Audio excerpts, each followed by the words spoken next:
வணக்கம். சென்னை கூடுவாஞ்சேரியில இருக்கக்கூடிய green நர்சரில exotic பழச்செடிகள் நெறைய சேல் பண்றோம்.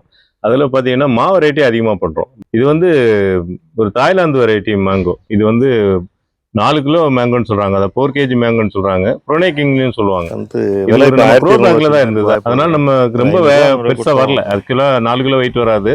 இது ஒரு 1 1/2 கிலோ, 2 கிலோவுக்குள்ள கிலோ தான் வெயிட் வரும். இத வந்து நம்ம ஊர்ல தலையாணை ரெண்டு மாங்கான்னு செடி சொல்றாங்க இல்லையா? ரெண்டு அந்த செடி மாதிரி ரெண்டாயிரம் சொல்லக்கூடிய ஒரு வெரைட்டின்னு சொல்லலாம். 2 2வது இது எல்லா வீடுகளிலுமே இந்த மாரி பெரிய மாங்காய் ஒரு காலத்துல இருந்திருக்கும்.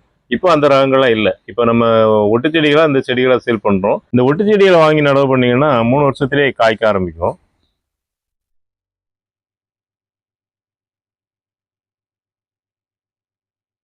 கட் பண்ணும்போது அவ்வளோ சூப்பரா லைட்டான ஒரு நார்த்தன்மை தெரியுது. ஆனா ரொம்ப நார்த்தன்மை இல்ல. பாருங்க சூப்பரா இருக்கு. நல்லா கலரா இருக்கு. நல்ல ஒரு ஆரஞ்சு கலர்ல இருக்கு.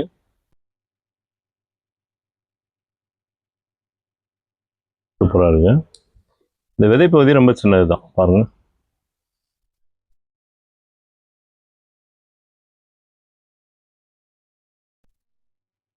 அதாவது ஒரு 100 கிராம் வெயிட் வர அளவு தான் விதைப்பகுதி இருக்கு. ஒரு பிளேடு மாதிரி தான் இருக்கு. பாருங்க. சின்னதா இருக்கு விதைப்பகுதி.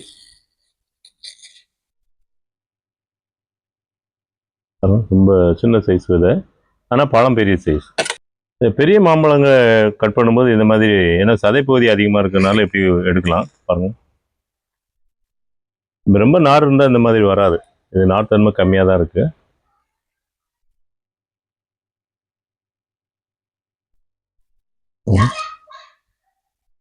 அருமையா இருக்கு. அதாவது நார்த்தன்மை இல்லைன்னு தான் சொல்லலாம். முதல்ல நான் கட் பண்ணும்போது நார் இருந்த மாதிரி இருந்தது.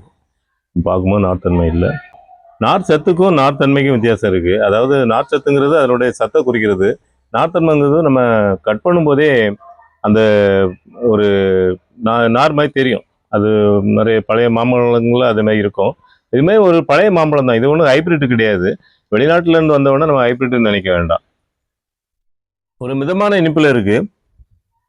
நல்லா சாப்பிடலாம். அதை ஒரு வீட்டுக்கு ஒரு பழம் இருந்தாலே போதும். அந்த அளவு ஒரு பெரிய சைஸா இருக்கு பழம். ஒரு நாட்டு மாம்பழம் சாப்பிட்ட ஃபீல் தான் இருக்கு. ஏன்னா நம்ம நாம்டோக் மாய் அப்புறம் காலப்பாடி இதெல்லாம் சாப்பிடும்போது ஒரு வித்தியாசமான ருசி இருக்கும். அந்த ருசி இல்லைனாலும் ஒரு நாட்டு மாம்பழம் சாப்பிட்ட ருசி இருக்கு. இது ஒரு அலங்காரத்துக்கு கூட வளர்க்கலாம். ஏன்னா இது பெரிய பெரிய பழங்களா மரங்கள்ல காய்க்கும் போது ரொம்ப பார்க்கறதுக்கே ரொம்ப நல்லா இருக்கும். அந்த மாதிரி ஒரு நல்ல வெரைட்டி. இந்த மாதிரி செடிகள் நம்ம கிரீன் நர்சரியில சின்ன செடிகளாகவும் பெரிய செடிகளாகவும் சேல் பண்றோம். தேவைப்படுறவங்க நம்ம கிரீன் நர்சரி நம்பர் 9384667714 வாட்ஸ்அப் நம்பருக்கு கான்டாக்ட் பண்ணுங்க. நன்றி, வணக்கம்.